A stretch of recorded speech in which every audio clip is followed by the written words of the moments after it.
Financial intermediaries banking and non banking financial companies के chapter में हमने सबसे पहले देखा बैंकिंग क्लासिफिकेशन, उसके बाद हम आरबीआई और उसके जो फंक्शंस, और जो हमारा जो थर्ड वीडियो है इस चैप्टर की, तो उसमें हम देखते हैं शेड्यूल्ड बैंक्स और नॉन शेड्यूल्ड बैंक्स।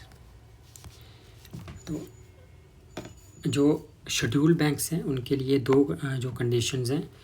पहली कंडीशन ये है कि जो पेड अप कैपिटल होता है किसी बैंक का या फिर कंपनी का, और उसका जो रिज़र्व है, उन दोनों को ऐड करके अगर वो 5 लाख से ज़्यादा होता है, यानी 5 लाख या फिर इससे ज़्यादा होता है, तो एक फर्स्ट कंडीशन जो है इसके लिए सेटिस्फाई या फिर फुलफ़िल हो जाती है।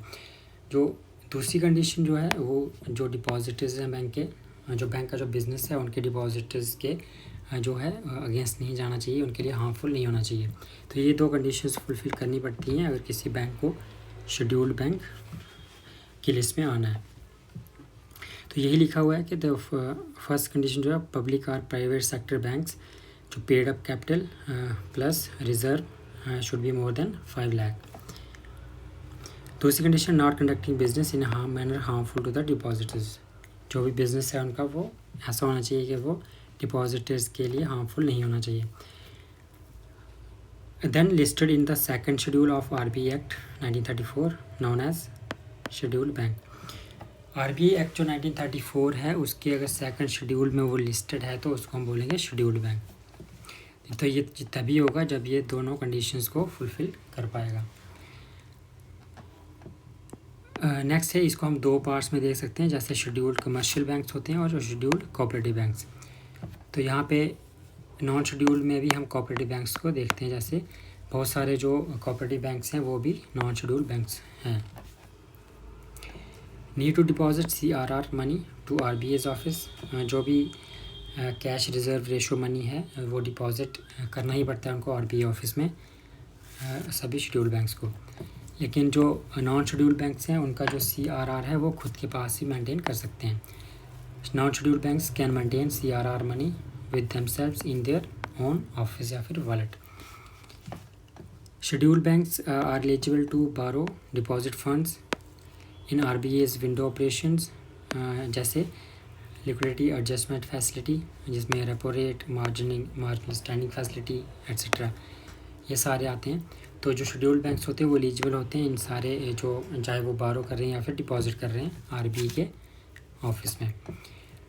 नॉन शेड्यूल्ड बैंक्स जो है वो डिपेंड करता है कि वो आरबीआई का जो विंडो ऑपरेशन सिस्टम है, पूरा फैसिलिटी है, उसको यूज़ कर पा रहे हैं या नहीं कर पा रहे, वहाँ पे आरबीआई की डिस्क्रिप्शन है। अगर आरबीआई अलो करता है तो वो डिपॉजिट या फिर बारो कर सकते हैं, अदरवाइज़ नहीं।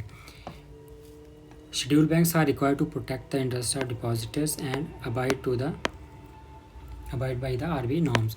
जो आरबीआई के नॉर्म्स हैं या फिर जो डिपॉजिटर का जो इंटरेस्ट है उनको प्रोटेक्ट करना ही पड़ेगा। तो नॉन शेड्यूल्ड बैंक्स को भी ऐसा करना पड़ता है, अदरवाइज़ जो आरबीआई है वो अंडर बैंकिंग रेगुलेशन एक्ट वो उनके ऑपरेशंस को बंद कर सकती है, यानी शट डाउन कर सकती है। Government departments and big private sector companies more likely to open their bank account, employees salary deposit accounts in it. जो भी प्राइवेट सेक्टर कंपनीज़ हैं या फिर गवर्नमेंट डिपार्टमेंट्स हैं वो प्रेफर करते हैं शेड्यूल्ड बैंक्स अपने जो बैंक अकाउंट्स हैं उनको ओपन करने के लिए, जैसे एम्प्लॉय सैलरी डिपॉजिट अकाउंट, ये सारी चीज़ें।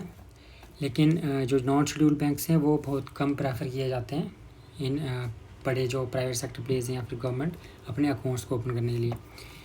Becomes eligible to the partner in government financial inclusion schemes. जो भी फाइनेंशियल इंक्लूजन स्कीम्स हैं गवर्नमेंट की, जैसे प्रधानमंत्री जन धन योजना स्कीम, तो ये सब अकाउंट्स भी जो हैं शेड्यूल्ड बैंक से उनमें ही खोले जाते हैं और नॉन शेड्यूल्ड बैंक्स को यूजुअली प्रेफर नहीं किया जाता। जैसे एयरटेल बैंक ये एक्सेप्शन है, जैसे एयरटेल पेमेंट बैंक है और पेटीएम पेमेंट बैंक, ये दोनों बैंक्स क्या है शेड्यूल्ड बैंक हैं, लेकिन इनके जो ऑपरेशंस हैं वो क्या है रिस्ट्रिक्टेड हैं। जैसे ये किसी को लोन नहीं दे सकते या फिर एक क्रेडिट कार्ड नहीं दे सकते डिपॉजिटर्स को। यहाँ पे वो फिक्स डिपॉजिट को एक्सेप्ट करते हैं, लेकिन as an agent of the banks, अगर वो बैंक के एजेंट होकर अगर काम करें तो वहाँ पे उनको जो फिक्स डिपॉजिट दिया जा सकता है। लेकिन जो उनकी एक्टिविटीज़ जैसे लोन्स वगैरह या फिर क्रेडिट कार्ड्स ये चीज़ें वो नहीं अलाउ करते। उसके बाद कमर्शियल बैंक्स के ऊपर जो थोड़ा सा है, जैसे public sector banks, private sector banks, foreign banks, differential bank, ये सारे कमर्शियल बैंक्स में आते हैं। तो उसके बाद जो नेशनलाइजेशन हुआ था बैंक्स का, तो उसके बाद बोला जाता है जो क्लास बैंकिंग थी पहले वो कन्वर्ट हो गई किस में, मास बैंकिंग में। यानी लोगों के वेलफेयर के लिए गवर्नमेंट ने बैंक्स को बैंक्स में रिफॉर्म्स लाने शुरू किए। तो इसमें सबसे पहले था नेशनलाइजेशन, उसके बाद कुछ बैंक्स को मर्ज किया गया, उसके बाद कुछ बैंक्स की प्राइवेटाइजेशन की गई। तो जो नेशनलाइजेशन थी वो सबसे पहले 1955 में हुई थी। उसके बाद 1969 में 14 बैंक्स को नेशनलाइज किया गया था, 1980 में 6 बैंक्स को। उसका जो कंसोलिडेशन हुआ था पब्लिक सेक्टर बैंक्स का, जैसे मर्जर या फिर प्राइवेटाइजेशन। तो प्राइवेटाइजेशन में 3 राउंड्स हैं, 3 राउंड्स में प्राइवेटाइजेशन हुई है बैंक्स की, पब्लिक सेक्टर बैंक्स की। राउंड 1 था 1993 से 1995 तक, राउंड सेकेंड 2001 से 2004 तक, और जो राउंड 3 है वो 2013 से 2016 तक। तो ये था शेड्यूल्ड बैंक और नॉन शेड्यूल्ड बैंक्स, उसके साथ जो नेशनलाइजेशन कब कब हुआ है, फैक्चुअल इन्फॉर्मेशन है। उसके बाद जो कंसोलिडेशन हुआ था पब्लिक सेक्टर बैंक्स का, मर्जर और प्राइवेटाइजेशन।